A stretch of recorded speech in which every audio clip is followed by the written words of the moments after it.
Alhamdulillah,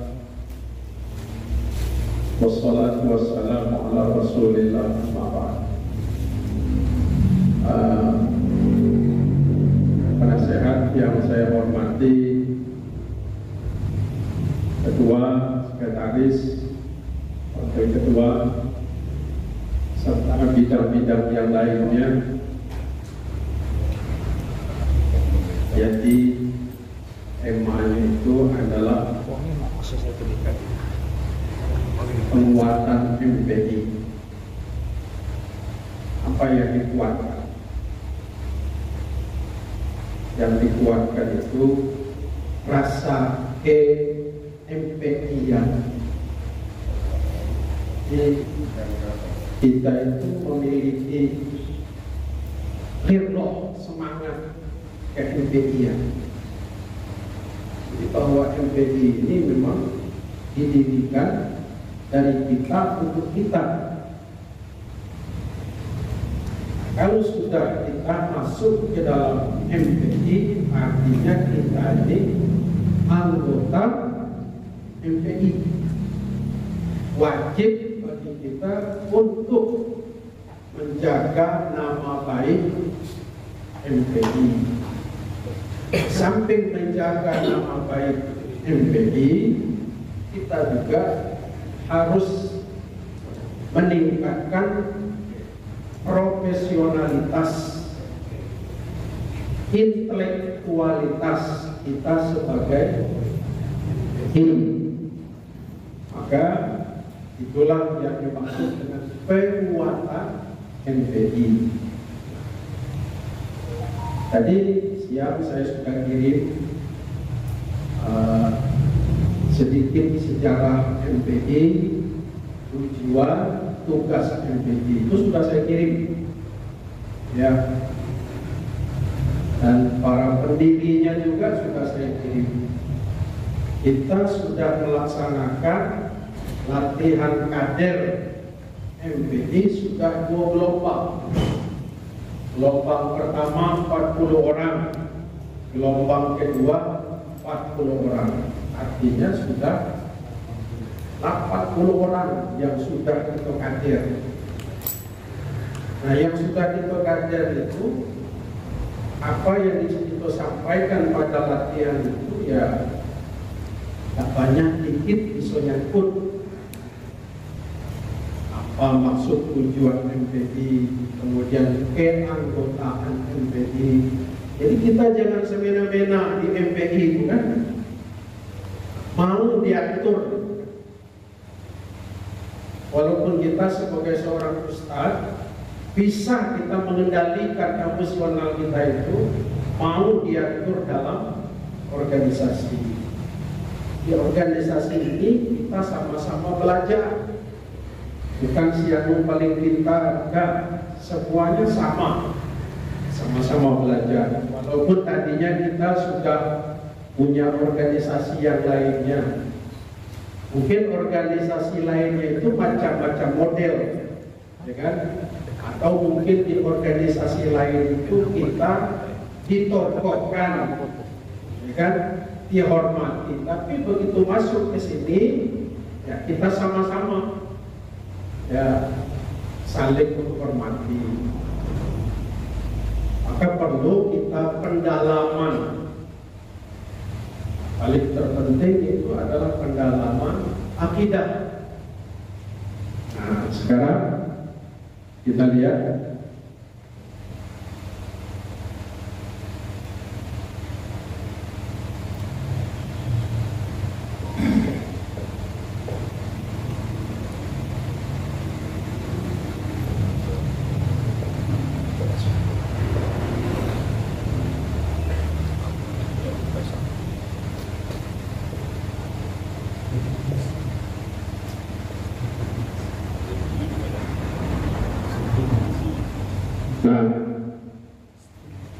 kalau yang nampak ya resiko jauh beda. Ini sudah saya gambar kira-kira apa imajinasi yang terpikir dengan kita. Tidak ada orang bilang ini menyebutnya dengan mobil kan? Pasti kita bilang ini adalah sebatang pohon. Ya, sebatang pohon. Nah, persepsi kita sebatang pohon ini harus kita pahami lebih mendalam. Ini sebagai apa? Ini sebagai apa? Ini sebagai apa? Ini perlu kita pahami.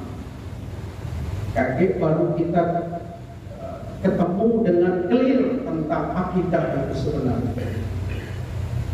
Nah, sekarang untuk memahami ini dalam kacamata atau perspektif akidah, kita buka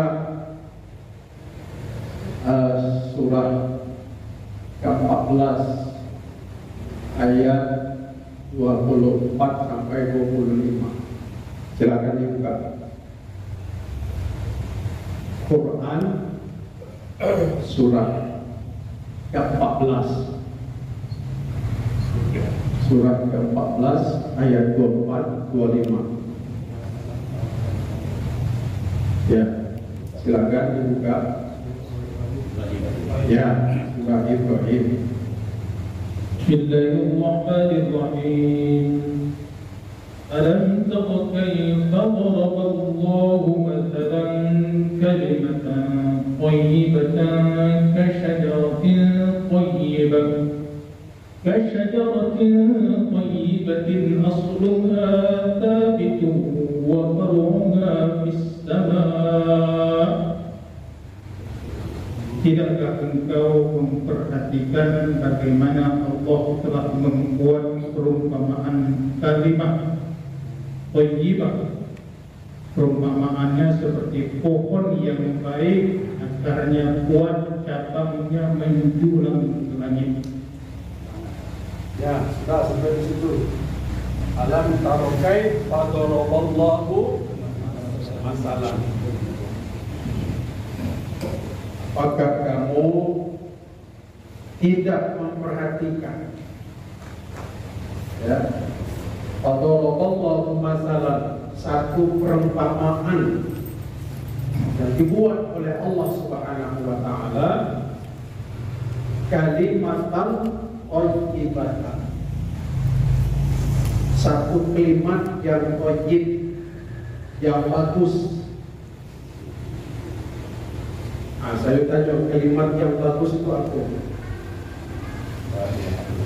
Kalimat yang bagus itu adalah La ilaha illallah. Karena memang tafsirnya itu tuh, kalimatan thayyibah itu adalah kalimat tauhid, La ilaha illallah.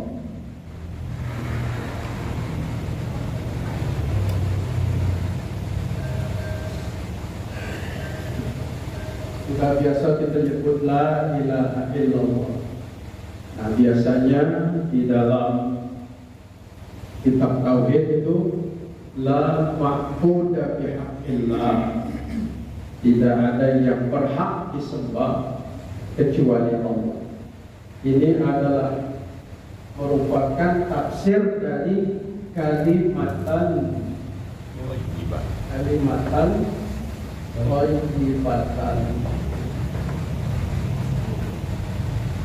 merupakan kalimat yang baik. Tidak ada Tuhan selain Allah. Jadi kalimat thayyibatan ini diumpamakan kasajaratin, bagaikan pohon. Kasajaratin asluha sabitun. Asluha itu akarnya. Ini asluha sabitun, akarnya kokoh menghujam ke bumi. Kemudian wa farquha fis sama,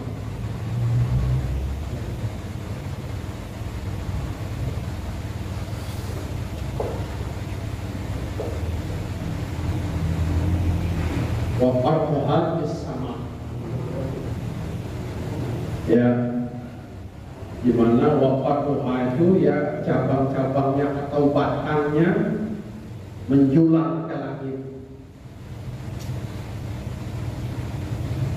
Ya. Kemudian tu'ti ukulaha.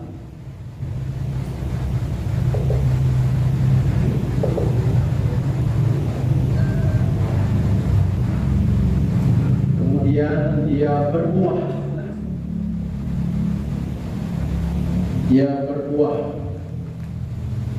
Jadi akarnya menghujam ke bumi, batangnya tegak lurus, kokoh. Silakan duduk di atas apapun. Ibu Dewi ada Pak? Sini baru. Sekarang. Kemudian tu'ti ukulaha. Jadi kulla hina bi izni rabbiha. Kemudian dia menghasilkan buah.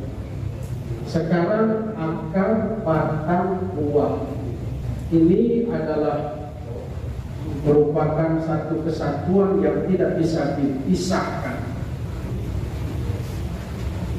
Akarnya bagus, kokoh menghujam ke bumi. Batangnya juga bagus, sehat, tak ada busuk batangnya. Kemudian daunnya rindang, kemudian berbuah lebat. Itulah namanya batang yang bagus. Dan itulah disebut kalimat thayyibah, la ilaha illallah. Sekarang asluha sabitun.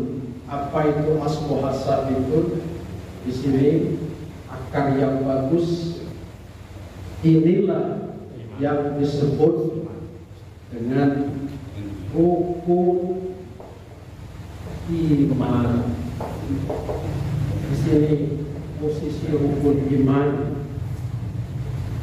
Rukun iman itu mereknya, bungkusan dalamnya itu ada di dalamnya 6 macam. Ini akar. Yang namanya akar itu dalam tanah, tak nampak. Sama rukun iman ini dan tak nampak. Keyakinan, kepercayaan. Tak tahu orang itu apakah kita beriman atau tidak. Kenapa? Karena itu di dalam hati. Orang itu busuk hatinya atau tidak, tak tahu gitu. Karena itu mainan hati. Itu akar. Akar yang bagus tidak, tak tahu kita. Karena itu dalam tanah. Nah, ini rukun iman. Kemudian wa farquha bis sama. Tadi cabang-cabangnya menjulang ke langit, dahannya bagus menjulang ke langit. Itulah rukun Islam. Nah, kemudian akarnya bagus, batangnya bagus. Karena buah ini bagus, maka mestinya buahnya juga bagus. Apa itu buahnya? Rukun ihsan.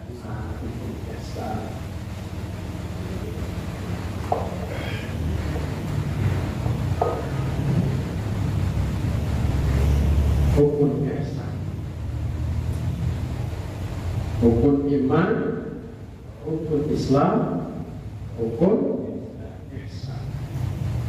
Nah, kajian rukun iman ini itu namanya kajian akidah. Ya.